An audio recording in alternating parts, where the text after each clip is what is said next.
Sometimes, the world decides your value without ever knowing your story. They look at your uniform, your silence, your position, and they assume you're nobody. That's exactly what they thought about me. I was just the SEAL's aide, the coffee guy, the invisible one.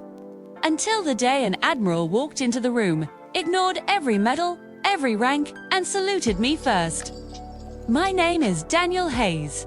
For a long time, inside the cold official walls of the Navy Command building, I barely existed. My official role was simple. I was the administrative aide to the commander of SEAL Team 6, a man whose reputation was practically a legend. I followed him everywhere. I carried his files, his classified briefs, his coffee.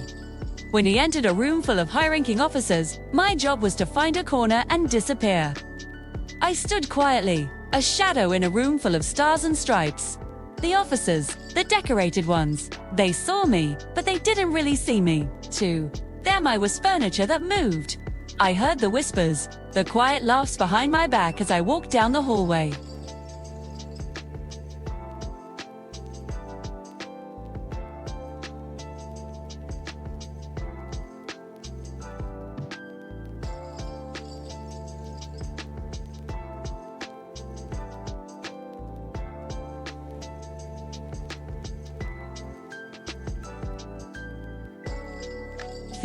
What they didn't know, what they could never know, was buried in files so classified, so deep in the system, that even the men mocking me would never get clearance to see them. Their security levels weren't high enough. They didn't know about the operations that never made the news. They didn't know how many brothers I carried out of the fire, not in a uniform they recognized, but in the dead of night, far from any flagpole. They didn't know how many nights I stayed awake while death hunted us through jungles and deserts, my senses being the only thing keeping our small team alive. To them, I was just a disguise, a harmless administrative assistant.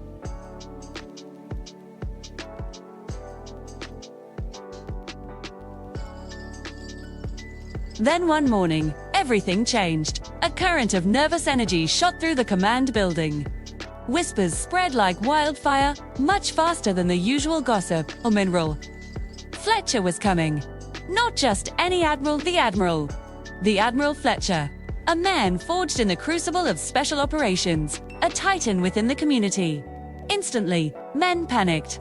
Uniforms that were already immaculate were pressed again. Medals were polished until they gleamed. Careers were suddenly held in the balance, feared to be over with a single displeased glance from the man himself. I entered the main briefing room just like I did every other day. My commander took his seat at the head of the long table, and I took my position against the back wall next to the water cooler. My instructions were the same as always: stand still, say nothing, be invisible. The room was packed with the best of the best. Captains, commanders, SEALs with chests full of ribbons that told stories of valor I knew all too well. The air was thick with tension and ambition. Everyone wanted to impress him. Then, the heavy doors at the end of the room swung open. The room snapped to attention, bodies rigid, salutes sharp as a knife's edge. And there he was, Admiral Fletcher. He was older now, his face a roadmap of hard-won battles, but his presence still filled the room, silencing it completely. And then, the most unexpected thing happened. The Admiral's eyes scanned the room, sweeping past the front row of decorated officers, past the legendary SEALs. And then, his eyes locked on me.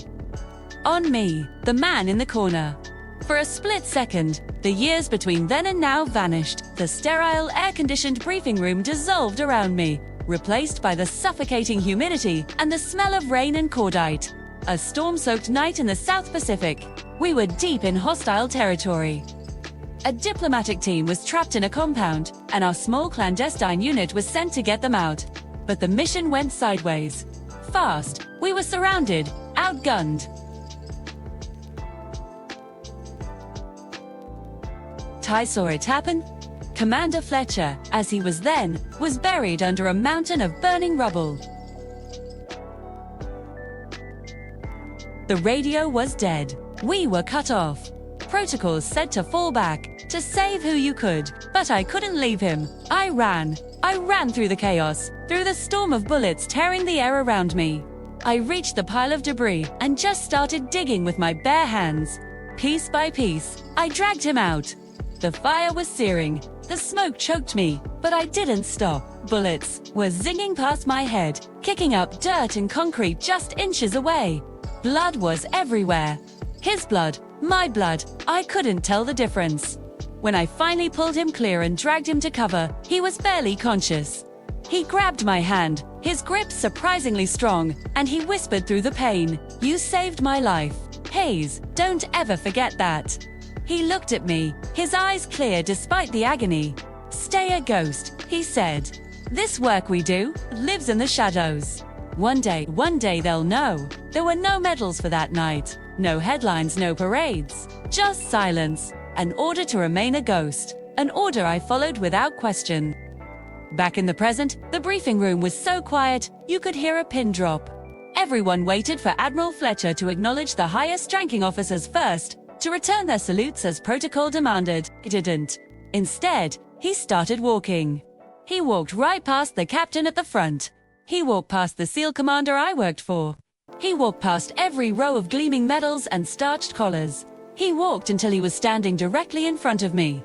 The coffee guy, the washout, the ghost, then he raised his hand to his brow and rendered a slow, perfect salute. The entire room gasped.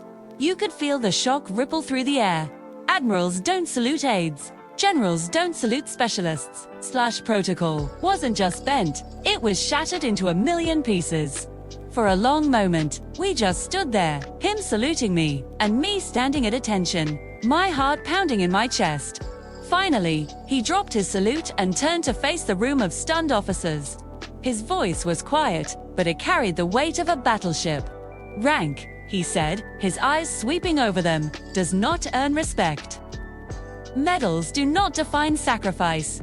He pointed a finger at me. This man you've all ignored, has given more for this country than most of you ever will. He has operated in places you've only read about in files you'll never be cleared to see. No one spoke. No one dared to breathe. The men who had laughed at me now stared, their faces a mixture of confusion and dawning realization.